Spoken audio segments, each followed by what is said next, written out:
Netcasts you love. From people you trust. This is Twit. Let's go ahead and take a look at an action camera for those people who want to miss nothing. This is Bryan Burnett for Before You Buy, and today I'm taking a look at the VSN Mobile V360. This is a 360-degree recording device, not unsimilar from like a GoPro or something like that, made by VSN, who also makes smartphones, and it comes in at a price of $449. Taking a close look at the hardware, it's got a USB 3.0, micro SD card slot, an HDMI port out. It's also waterproof for 3 feet, up to 3 feet for 30 minutes. And considering VSN also makes smartphones, it comes with a Snapdragon 800 processor used to stitch the 6480 by 1080 resolution video together seamlessly. It also records at 30 frames per second. It can use up to a 128 micro SD card, and it runs Android 4.4. Not that you would ever know it, because there's no real way that you're going to interface with that. It does come equipped with Bluetooth and Wi-Fi to connect to your phone to change settings and things like that. It also comes equipped with a 2600 milliamp battery that will give you a little over 60 minutes of recording at full resolution, and it has 2 pinhole mics for stereo recording. It does feel a little hefty, coming in at half a pound, or those of you who don't use pounds, it's 226 grams. Inside the box, it comes with a carrying pouch, the battery, USB 3 cable, a silicone sleeve, which is kind of strange, but is used to protect the bottom half of the 360. And it has an adhesive dash mount and AAA batteries for the remote. Also, a couple of quick start guides that are not really that helpful. The lens is actually argon filled, so that helps prevent condensation inside the lens. There's a little LED indicator on the outside that blinks green when it's on and blinks red when it's recording, which was really hard to tell if it was recording when out and about on my motorcycle using it. It also kind of looks like a coffee grinder at first look. On top is a bubble level, and it's marketed as a rugged camera, but it does feel pretty delicate with its aluminum body and the giant plastic lens that goes around it. The lens does give you a 360 by 60 degree field of view, and it does do full panorama shots that come out pretty cool.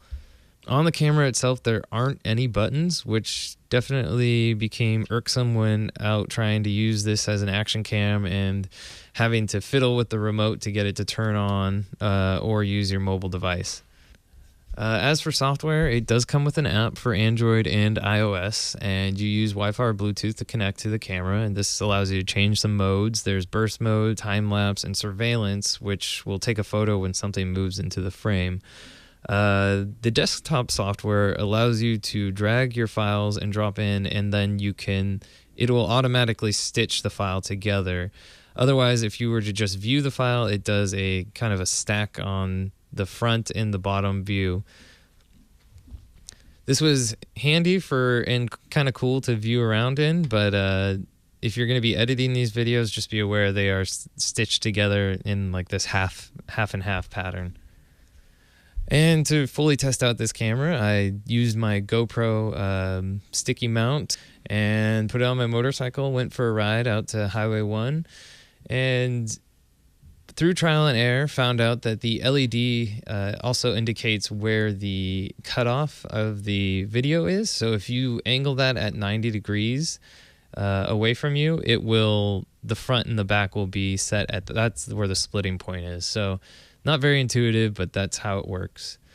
Also, one thing to be mindful of when recording is that it will stop at 3.4 gigabytes. So you could be recording, and if you're not keeping track of it and not keeping a close eye on that LED, it could stop recording when you don't want it to. Also, another thing to be mindful of is it's pretty difficult to get open and close and get access to the battery, which you also have to open up to get access to the USB 3 port to transfer files, and it's just not an easy process to get the bottom off. And as for mounting in different places, I tried a few things, but they show in some of their promo videos attaching it to the top of your helmet, but it's just kind of unwieldy for that and a little heavy. And a GoPro is already a lot to strap to my helmet. I didn't really feel like trying this on the top of my head. The audio was okay. It doesn't handle wind noise very well, but just sitting still and in quiet situations, it sounded fine.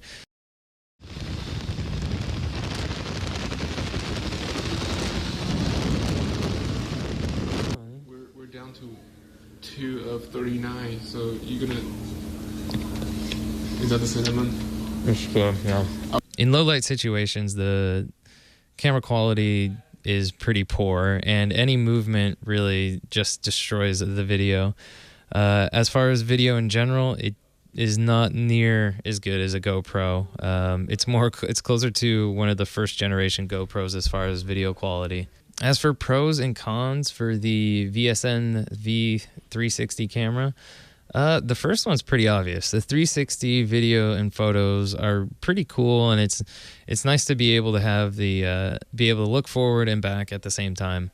Another nice thing is that it works with various mounts and has a standard mount for tripods and things like that. And the third pro would be software. The apps work pretty well.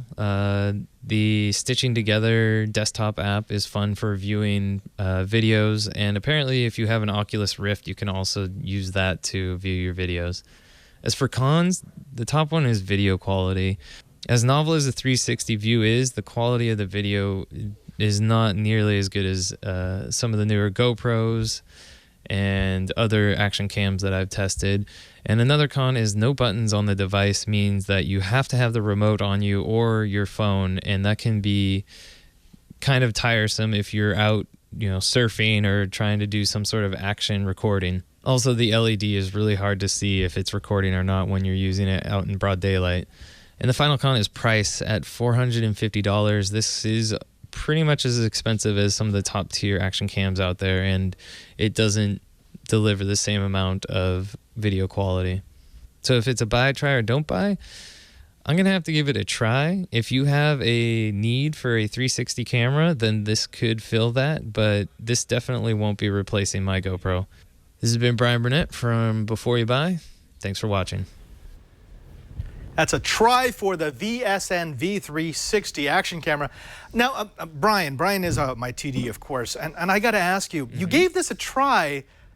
I was kind of leading towards don't buy. It just seems like it's an interesting device, but at that cost, something that I'd use maybe 2 times a year just doesn't seem worth it. Yeah, maybe I'm being a little too lenient on it, but I do like having being able to record everything that's in front of me and behind me, but the sacrificing of the video quality, yeah, I was teetering between don't buy and try. But I can think of people out there who they might have a special use case where they need to take 360 video camera and they don't want to have to fiddle with changing the focus, moving the GoPro back and forth. So for those people, that this might be a good option.